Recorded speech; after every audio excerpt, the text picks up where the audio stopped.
دن بدن کھلنے لگا ہے نعمت الاسلام یہ۔ بسم اللہ الرحمن الرحیم۔ صرف 5 منٹ کا مدرسہ قرآن و حدیث کی روشنی میں 103واں دن 13 ربیع الثانی۔ نمبر 1، اسلامی تاریخ۔ نجاشی کے دربار میں کفار مکہ کی آخری کوشش۔ جب کفار قریش بادشاہ نجاشی کے دربار سے اپنی کوشش میں ناکام ہو کر نکلے تو عمرو بن عاص نے کہا کہ میں کل بادشاہ کے سامنے ایسی بات کہوں گا جس کی وجہ سے وہ ان مسلمانوں کو بالکل ختم کر ڈالے گا۔ اگلے روز عمرو بن عاص نے نجاشی کے پاس آ کر کہا کہ یہ لوگ حضرت عیسیٰ کی شان میں بہت ہی سخت بات کہتے ہیں۔ نجاشی بادشاہ عیسائی تھا، اس نے صحابہ کو بلوایا اور پوچھا، تم لوگ حضرت عیسیٰ کے بارے میں کیا کہتے ہو؟ حضرت جعفر نے فرمایا، ہم وہی کہتے ہیں جو ہمارے نبی صلی اللہ علیہ وسلم نے فرمایا ہے کہ حضرت عیسیٰ علیہ السلام اللہ کے بندے اور اس کے رسول تھے اور خدا کی خاص روح اور خاص کلمہ تھے۔ نجاشی نے زمین سے ایک تنکا اٹھا کر کہا، خدا کی قسم مسلمانوں نے جو کہا ہے حضرت عیسیٰ ایک تنکے کی مقدار بھی زیادہ نہیں تھے، اور مسلمانوں سے کہا کہ تم امن سے رہو، میں سونے کا ایک پہاڑ لے کر بھی تم کو ستانا پسند نہیں کروں گا، اور کفار قریش کے تمام ہدیے اور تحفے واپس کر دینے کا حکم دیا، اور کہا کہ خدا نے مجھے رشوت کے بغیر حکومت و سلطنت عطا فرمائی ہے، لہذا میں تم سے رشوت لے کر ان لوگوں کو ہرگز سپرد نہیں کروں گا۔ دربار ختم ہوا، مسلمان بخوشی واپس ہوئے اور قریش کا وفد ذلت و رسوائی کے ساتھ ناکام لوٹا۔ نمبر 2، اللہ کی قدرت۔ عبرتناک انجام۔ قرآن کے بیان کے مطابق خدائی کا دعویٰ کرنے والے فرعون کی نافرمانی جب حد سے بڑھ گئی تو اللہ تعالی نے سمندر میں ڈبا کر ہلاک کر دیا، اور ساتھ ہی یہ اعلان کیا کہ اس کی لاش کو آنے والے لوگوں کے لیے عبرت بناؤں گا۔ چنانچہ محققین کی رائے کے مطابق فرعون کی لاش 1881 عیسوی میں سمندر سے ملی، جو تقریباً 3116 سال بعد سمندر سے نکالی گئی، اور اتنی لمبی مدت گزرنے کے بعد بھی لاش کو گلنے سڑنے سے محفوظ رکھا، جو آج بھی مصر کے میوزیم میں موجود ہے۔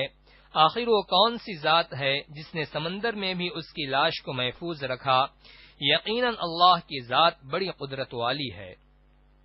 نمبر 3، ایک فرض کے بارے میں، وضو میں چمڑے کے موزے پر مسح کرنا۔ حضرت علی رضی اللہ عنہ فرماتے ہیں، میں نے حضور صلی اللہ علیہ وسلم کو موزے کے اوپر کے حصے پر مسح کرتے دیکھا۔ نوٹ: جب کسی نے باوضو چمڑے کا موزہ پہنا ہو پھر وضو ٹوٹ جائے تو وضو کرتے وقت ان موزوں کے اوپری حصے پر مسح کرنا ضروری ہے۔ نمبر 4، ایک سنت کے بارے میں، متعلقین کی خبر گیری کرنا۔ حضرت انس بن مالک رضی اللہ عنہ بیان کرتے ہیں کہ اہل تعلق میں سے کوئی شخص اگر 3 دن تک نہ آتا یا اس سے ملاقات نہ ہوتی تو آپ صلی اللہ علیہ وسلم اس کے متعلق معلومات فرماتے۔ اگر وہ باہر سفر میں ہوتا تو اس کے لیے دعا کرتے، اگر وہ موجود ہوتا تو آپ صلی اللہ علیہ وسلم اس سے ملاقات فرماتے، اگر بیمار ہوتا تو اس کی عیادت فرماتے۔ نمبر 5، ایک اہم عمل کی فضیلت، علم سیکھتے ہوئے وفات پا جانا۔ رسول اللہ صلی اللہ علیہ وسلم نے فرمایا، جس کو علم سیکھتے ہوئے موت آ جائے وہ اس حال میں اللہ تعالی سے ملاقات کرے گا کہ اس کے اور نبیوں کے درمیان صرف نبوت کے درجے کا فرق ہوگا۔ نمبر 6، ایک گناہ کے بارے میں، وارث کو میراث سے محروم کرنا۔ رسول اللہ صلی اللہ علیہ وسلم نے فرمایا، جو شخص اپنے وارث کو میراث دینے سے بھاگے گا اور اسے میراث سے محروم کر دے گا تو اللہ تعالی قیامت کے دن جنت سے اس کی میراث ختم کر دے گا۔ نمبر 7، دنیا کے بارے میں، دنیا کے لالچی اللہ کی رحمت سے دور۔ رسول اللہ صلی اللہ علیہ وسلم نے فرمایا، قیامت قریب آ چکی ہے اور لوگ دنیا کی حرص و لالچ اور اللہ تعالی کی رحمت سے دوری میں بڑھتے ہی جا رہے ہیں۔ خلاصہ، قیامت کے قریب آنے کی وجہ سے لوگوں کو نیکی کمانے کی زیادہ سے زیادہ فکر کرنی چاہیے، لیکن ایسا کرنے کے بجائے وہ دنیا کے لالچ میں پڑ کر اللہ کی رحمت سے دور ہوتے جا رہے ہیں۔ نمبر 8، آخرت کے بارے میں، انسان کے اعضاء کی گواہی۔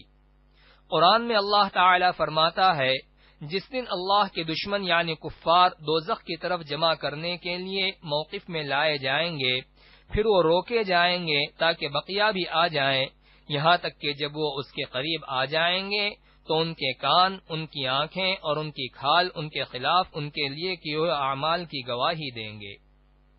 نمبر 9، طب نبوی سے علاج۔ جوں پڑنے کا علاج۔ ایک روایت میں ہے کہ 2 صحابہ نے رسول اللہ صلی اللہ علیہ وسلم سے ایک غزوے کے موقع پر کپڑوں میں جوں پڑ جانے کی شکایت کی تو رسول اللہ صلی اللہ علیہ وسلم نے ان دونوں کو ریشمی قمیص پہننے کی اجازت دی۔